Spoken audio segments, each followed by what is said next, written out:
Continuando con la historia de Ruth y esas lecciones que estamos aprendiendo respecto a cómo Dios está obrando en nuestro favor, hoy vamos a hablar sobre Booz como redentor. Y es un tema muy interesante, así que agradecemos a nuestro pastor Dani Perla que está con nosotros para poder abordar esta temática. Vamos a orar pidiendo la dirección de nuestro Dios. Gracias, Padre querido, porque al analizar esta historia vemos cómo tu amor supera lo que nosotros podemos imaginar y nos permite enfrentar con confianza el futuro. Aunque este mundo está a punto de enfrentar situaciones que nunca nadie se ha imaginado, podemos vivir con la esperanza de que esto solamente resultará en el bien de tu pueblo. Así que ayúdanos a confiar siempre en tu palabra, en tus promesas. En Jesús lo pedimos. Amén. Para el día de hoy, pastor, narrando un poco la historia, aunque siempre invitamos a que cada uno de nuestros amigos y amigas pueda leerla. No es un libro muy largo, aunque para los propósitos del tiempo que tenemos acá debemos simplemente hacer un poco el resumen. Cuando Booz finalmente entra en acción para poder redimir a Noemí y a Ruth en primer lugar, ¿no? Y a Noemí como su futura suegra. Resulta que aparece un tema que a mí me llamó mucho la atención en la lección, porque con toda franqueza, pastor, no había visto el trasfondo del gran conflicto aquí, aunque se nos ha invitado siempre a ver que está ese trasfondo, el del gran conflicto, y es el de ese otro pariente que bien podría haber tomado el lugar de Booz. Tal vez las cosas no hubieran sido como son escritas en el libro de Ruth si este pariente hubiera usado de ese derecho. Pero cómo ahí podemos ver reflejado el tema del gran conflicto en ese momento en el que Booz está negociando con este otro pariente a la entrada de Belén. Bueno, totalmente. Nosotros sabemos que en estas situaciones familiares, pues hay grandes decisiones que deben ser tomadas. Lo que nosotros encontramos en esta historia son dos principios en juego. Y esto es la misma lucha que hay entre el bien y el mal. El amor o el egoísmo. Recordemos una de las lecciones que estudiamos hace varios meses, que todo puede ser resumido en esas dos palabras. Todo lo que se hace en este mundo tiene que ver, o se hace por amor, o se hace por egoísmo. Sí. Nosotros encontramos que en Booz no hay egoísmo. En el otro pariente que tenía primacía antes que Booz, hay un pensamiento egoísta que lo hace retroceder. Porque en este concepto de Goel es un concepto, en hebreo muy profundo, como alguien podía venir y rescatar a una familia, porque recordemos, antes, por ejemplo, una mujer se le moría a su esposo, quedaba prácticamente desamparada, y si no tenía hijos, pues con mucha más razón no tenía futuro, no habían pensiones, no había ahorros que alguien podía decir. Bueno, era una situación bien tremenda. Por eso la Biblia, aquí recuerdo esto otra vez, frecuentemente habla de cuidar a las viudas, al huérfano, etcétera, porque las condiciones no eran muy buenas. Si nosotros pensamos que ahora pues las condiciones son difíciles, imaginémonos cómo era en aquel tiempo. Pero entonces, cuando se investigó y se indagó finalmente que había un pariente que podía redimir a esta familia, pero entonces las leyes decían tenía que buscarse el pariente más cercano. Y antes de Booz había otro más cercano. Lo convocaron, lo llamaron, pero él se puso a pesar muchas cosas. La Biblia no lo dice, pero por ejemplo él dijo, bueno, si ya yo tengo o mi familia se incrementa, puede ser que tomen también de los bienes que yo tengo. Noten, eso es egoísmo. Él comenzó a pensar, bueno, proteger lo que ya tengo, no querer compartirlo con alguien más, aunque sabemos que Noemí tenía algunas propiedades y por eso necesitaba ser redimido, pero no sabemos finalmente qué pensamiento hubo. Sin embargo, lo que sí sabemos es que en Booz hay generosidad, hay amabilidad, hay bondad, y él va a suplir la necesidad que había, aún a pesar de que hubiera algunas cosas en contra aparentemente.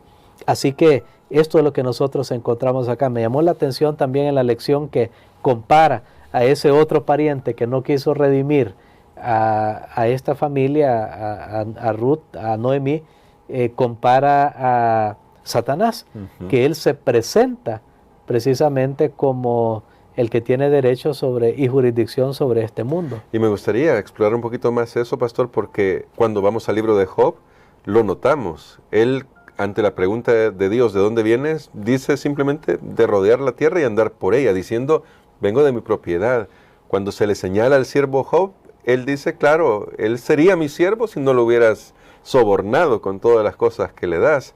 En el caso de Moisés, nos lo narra el libro de Judas, cuando Miguel va a resucitarlo, él se apresta porque no quiere dejar lo que él considera su propiedad.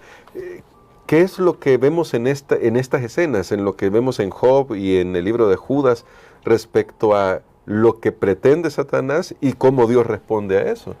Bueno, Satanás pretende ser el príncipe de este mundo, ser el gobernante.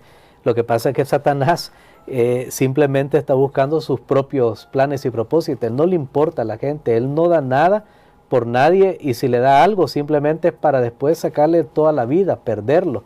Y Satanás ha reclamado desde siempre, desde que Adán, tristemente, que Adán era vicerregente, era un administrador, era un mayordomo que Dios lo había puesto en esta tierra, porque Dios nunca le dio al hombre esta tierra en propiedad. Simplemente lo puso como mayordomo, como un administrador. Pero entonces, ese derecho que Adán tenía, le pasó, en función de administrador, le pasó a Satanás. Pero Satanás, ya sabemos que él es el que viene a robar, a matar y a destruir. Entonces él usa esa prerrogativa que él se ha auto-otorgado para destruir al ser humano, para dañar al ser humano. Y es lo que nosotros encontramos cuando el diablo quiere reclamar todas las cosas de este mundo como suyas. Al final, ¿para qué? ¿Con qué propósito? Claro. ¿Le va a hacer bien él a un ser humano? Por eso cuando alguien deja a Dios y sigue un camino que va en contra de los principios de Dios, tristemente se va a encontrar que hay alguien que lo está esperando, pero no para ayudarle, lo está esperando para destruirlo. Y ahora, pastor, para terminar con la reflexión de hoy, el tema, nos encontramos ahora con Booz. Booz, en la cultura de entonces, hace un trato frente a todas las personas que están ahí, los ancianos de Belén, y esto es una escena que conecta con el juicio de Dios, porque en los portales de las ciudades se dirimían los aspectos judiciales en ese entonces. En ese sentido, ¿cómo lo que Dios hizo al entregar a su Hijo, nuestro Señor Jesucristo, y lo que nuestro pariente redentor, nuestro hermano mayor, nuestro Señor Jesucristo hizo al morir en la cruz, muestra que Él está arreglando el problema del pecado y, voy a decirlo así, no pagándole a Satanás, eso ya lo hemos estudiado antes, pero sí solucionando el problema para poder restaurarnos al Edén que perdimos, a las bendiciones que se perdieron en el Edén. Totalmente, nosotros encontramos en esta historia que las cosas buenas, cuando se hace algo que es bueno, no es secreto, no pueden haber secretos. Aquí, en este caso, llega el momento donde son convocados los ancianos de la ciudad a las puertas, porque ahí pues era donde había testigos, ahí pasaba la gente, era como poner una vitrina ahora, es un lugar donde hay transparencia. Eso evoca el concepto de juicio, donde Dios, hemos estado estudiando, presenta los registros de las acciones de la humanidad ante los seres celestiales primero, después ante los seres humanos que se salven, porque no hay nada que ocultar. Se ve la buena voluntad de Booz de rescatar a esta familia, y él lo va a hacer públicamente, no tiene nada que esconder, lo va a hacer públicamente. La Biblia dice, había una costumbre en ese tiempo donde se da una sandalia. Sí. Mire, siempre ha habido simbolismos. Por ejemplo, un matrimonio tiene simbolismos, pero son los simbolismos que son aceptados por la sociedad. Y hay otras cosas también que tienen simbolismos que Los simbolismos muchas veces podemos pensar no son importantes. Claro que son importantes porque hay actos de juramentación, hay un montón de cosas. En la vida cristiana hay simbolismos también, como el bautismo. Es un simbolismo que refleja algo que está ocurriendo. En este caso, en esa costumbre, se hace constar que Booz está dispuesto a pagar el precio. Noten, pagar el precio, lo que sea que hubiera, o las implicaciones que tuviera aceptar ser parte de esta familia. Él lo hace, y Él lo hace públicamente, lo que Cristo hizo por nosotros. De hecho, la cruz, a veces nosotros, y lo analizábamos, creo, cuando estudiamos el libro de Juan, a veces la cruz no lo vemos como un lugar de juicio, no, pero también fue una escena de juicio. Allí el mal fue sentenciado. Ahí, bueno, el apóstol Pablo hace eco de eso, y él dice que Jesús expuso a esas potencias del mal, oscuras, malignas, ahí en la cruz, y las desnudó, o sea, presentó realmente como Satanás. Ahí hubo juicio de Dios contra el pecado. Jesús recibió el castigo que era nuestro. Entonces, todo eso, realmente la historia de Ruth va mucho más allá de la propia historia de la vida de ellos, y nos muestra lo que Dios ha hecho para salvarnos a cada uno de nosotros, hasta dónde está dispuesto Él a ir. Está dispuesto a ir lo más lejos que se pudiera ir. Escogió el camino más largo, no el más corto, el más duro, no el más fácil, a fin de que nosotros podamos ser salvados. Y terminando, pastor, porque me llamó la atención este aspecto del hasta dónde está dispuesto ir Dios.